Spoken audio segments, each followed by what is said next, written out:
World Knowledge in Assamese চেনেলটোলৈ আপোনালোক সকলোকে আমন্ত্ৰণ জনালো।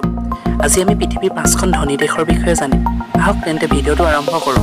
আয়াৰলেণ্ড আটাইতকৈ ধনী দেশসমূহৰ ভিতৰত আয়াৰলেণ্ডৰ স্থান 5ম। আয়াৰলেণ্ড হৈছে এখন ইউৰোপীয় দেশ যাৰ GDP সকলোতকৈ বেছি। ইয়াৰ লোকসকলৰ বাৰ্ষিক আয় 55 লাখ। যদি জনসংখ্যাৰ কথা কওঁ তেন্তে আয়াৰলেণ্ডৰ জনসংখ্যা প্ৰায় 48 লাখ।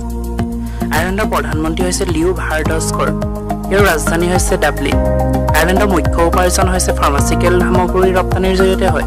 ইয়াৰ অফিচিয়েল লেংগুৱেজ হৈছে আইৰিছ আৰু ইংলিছ আৰু ইয়াৰ কাৰেন্সি হৈছে ইউৰো। ব্ৰুনেই আটাইতকৈ ধনী দেশসমূহৰ ভিতৰত ব্ৰুনেই স্থান 4ৰ্থ। এছিয়াৰ এইখন দেশক বহুত ধনী বুলি জনা যায়। ইয়াৰ চুলতানৰ লাক্সাৰী জীৱনৰ কথাটো প্ৰায় সকলোৱে জানেই। ইয়াৰ জনসংখ্যা হৈছে মাত্ৰ 4 লাখ, কিন্তু GDP গ্ৰথ ৰেট হৈছে বহু বেছি। ইয়াৰ লোকসকলৰ বাৰ্ষিক আয় প্ৰায় 58 লাখ। এই দেশৰ 90% পইচা অইল আৰু গেছৰ পৰা আহে। ব্ৰুনেইৰ প্ৰধানমন্ত্ৰী হৈছে হাছানেল বুলকিয়াৰ।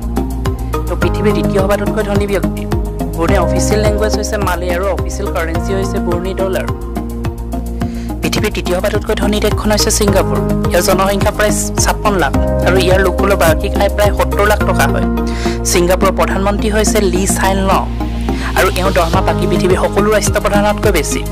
এওঁৰ দৰমহা হৈছে প্ৰায় 12 কোটি টকা, যিটো আমেৰিকাৰ ৰাষ্ট্ৰপতি ট্ৰাম্পতকৈ 4 গুণ বেছি হয়। ছিংগাপুৰৰ ৰাজধানী হৈছে ছিংগাপুৰ চিটি আৰু ইয়াৰ কাৰেন্সি হৈছে ছিংগাপুৰ ডলাৰ আৰু ইয়াৰ অফিচিয়েল লেংগুৱেজ হৈছে মালে, চাইনিজ, তামিল আৰু ইংলিছ। পৃথিৱীৰ দ্বিতীয় সবাতোতকৈ ধনী দেশখন হৈছে লাক্সামবাৰ্গ আৰু জনসংখ্যা প্ৰায় 6 লাখ।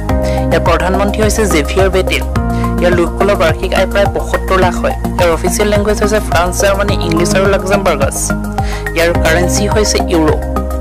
পৃথিৱীৰ ধনী দেশসমূহৰ সূচীত আটাইতকৈ ওপৰত থকা দেশখনে হৈছে কাটাৰ। হয়, কাটাৰে হৈছে পৃথিৱীৰ আটাইতকৈ ধনী দেশ। মধ্যপ্ৰাচ্যৰ এখন সৰু দেশ। ইয়াৰ লোকসকলৰ বাৰ্ষিক আয় প্ৰায় 95 লাখ হয় আৰু ইয়াৰ জনসংখ্যা 23 লাখ। কাটাৰৰ আকৰ্ষণীয় কথাটো এইটোৱে যে ইয়াৰ এয়াৰলাইন্স কাটাৰ এয়াৰৱেজত আপুনি আপোনাৰ পোহনীয়া জন্তুৰ টিকেট বুক কৰি আপোনাৰ লগত লৈ যাব পাৰে। ইয়াৰ প্ৰধানমন্ত্ৰী হৈছে আব্দুল্লাহ বিন নাছিৰ বিন খালিফা আল থানি। কাটাৰৰ 90% GDP oil, gas and chemical প্ৰডাক্টৰ পৰা আহে। কাটাৰৰ ৰাজধানী হৈছে দোহা। ইয়াৰ অফিচিয়েল লেংগুৱেজ হৈছে আৰবিক আৰু ইয়াৰ কাৰেন্সি হৈছে ৰিয়াল।